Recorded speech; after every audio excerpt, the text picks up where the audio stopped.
বর্তমান যে সরকার এসেছে অনেক নাটকীয়তার মধ্য দিয়ে দাদা বাবুদের হাত পা ধরে উত্তর পাড়ার সহযোগিতা নিয়ে মিডিয়া কুয়ের মাধ্যমে ইলেকশন ইঞ্জিনিয়ারিং করে অনেক কারুকার্য করে ক্ষমতায় আসছে। কতদিন টিকতে পারবা? জনগণ রাস্তায় নামলে বেদম মাইরের মুখে একদিনও টিকতে পারবা না।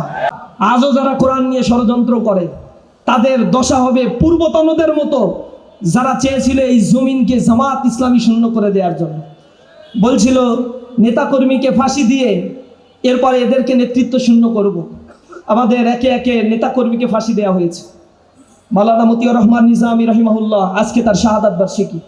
মীর কাসেম আলী মিন্টু ভাই বাংলাদেশ জামাত ইসলামীর প্রথম কেন্দ্রীয়, বাংলাদেশ ইসলামী ছাত্র শিবিরের প্রথম কেন্দ্রীয় সভাপতি। কামারুজ্জামান ভাই দ্বিতীয় কেন্দ্রীয় সভাপতি।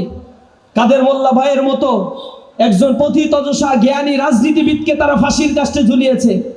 তারা মনে করেছে জামাত ইসলামীর প্রথম সারির এই নেতাদেরকে যদি ফাঁসি দেয়া যায়, বড় বড় নেতৃত্বকে, ইসলামী স্কলারকে শেষ করার জন্য তারা ধরেছিল একে এম ইউসুফ সাহেবকে, তারা ধরেছিল আল্লামা দেলোয়ার হোসাইন সাঈদীকে। তারা মনে করেছিল এদেরকে যদি শেষ করে দেই তাহলে এই জমিনে তাদের কথা বলার আর কেউ থাকবে না। 18টা আসন পাইছে, এরপরে তাদের তো নির্বাচন করার মতোই আর কোনো নেতা আমরা রাখবো না। পারছে তারা? আল্লাহ সে 18 আসন থেকে বৃদ্ধি করে দেন নাই। এই জমিনে আমাদেরকে যারা দুর্বল করতে চেয়েছিল, আল্লাহ সূরা কাসাসের মধ্যে বলেছেন আমি তাদেরকে এই জমিনে এই ক্ষমতায়িত করতে চাই। আল্লাহ কোরআন শরীফের ভিতর বলছেন ওয়ানামুন্না আলাল্লাযীনা ইসতুদঈফু ফিল আরদ। তারা চেয়েছিল এই জমিনে দুর্বল করে রাখতে ইসলামী শক্তিদের, আর আমি চেয়েছিলাম তাদেরকে ওয়ানাজআলাহুম আইম্মাতাও ওয়ানাজআলাহুমুল ওয়ারিসিন, জমিনের নেতা বানাতে, আর এই জমিনে তাদেরকে আমি উত্তরাধিকারী বানাবো ইনশাআল্লাহ। আগামীর দিন হবে ইসলামের বাংলাদেশে। বাংলাদেশের পূর্বের শাসকদের ইতিহাসে জাতি দেখেছে। বর্তমান যে সরকার এসেছে অনেক নাটকীয়তার মধ্য দিয়ে দাদা বাবুদের হাত পা ধরে উত্তর পাড়ার সহযোগিতা নিয়ে মিডিয়া কুয়ের মাধ্যমে ইলেকশন ইঞ্জিনিয়ারিং করে অনেক কারুকার্য করে ক্ষমতায় আসছে। কতদিন টিকতে পারবা? জনগণ রাস্তায় নামলে বেদম মাইরের মুখে একদিনও টিকতে পারবা না। বলছো গণভোট মানি, জনগণকে প্রতারিত করছো, বোকা ভাবছো। নেফাকি চরিত্র বন্ধ করো, অন্যথায় এমন তীব্র প্রতিরোধের মুখে পড়বা, পালিয়ে দিল্লিও যাওয়ার সময় পাবা না। জনগণকে বোকা মনে করো না।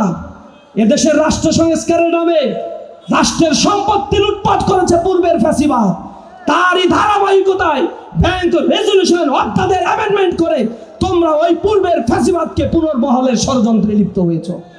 জনগণের অধিকার নিয়ে ছিনিমিনি খেলছো, সাংবিধানিক অধিকার কেড়ে নিচ্ছ, আবার ফ্যাসিবাদ আর স্বৈর শাসক পুনর্বাসনের জন্য গণভোটের রায়কে তোমরা অস্বীকার করছো। এই জমিন কথা বলবে। জমিন কথা বলে। চাপাই নবাবগঞ্জের মাটিতে শহীদ আব্দুল মতিনের রক্ত ঝরেছে, শীষ মোহাম্মদের রক্ত ঝরেছে, রাশেদুলের রক্ত ঝরেছে। সেই রক্ত কথা বলেছে। চাপাই নবাবগঞ্জ ইসলামের জন্য উর্বর হয়েছে। এখন পুরো বাংলাদেশের টেকনাফ থেকে তেতুলিয়া পর্যন্ত কোরআনের রাজ বাস্তবায়ন হবে ইনশাআল্লাহ।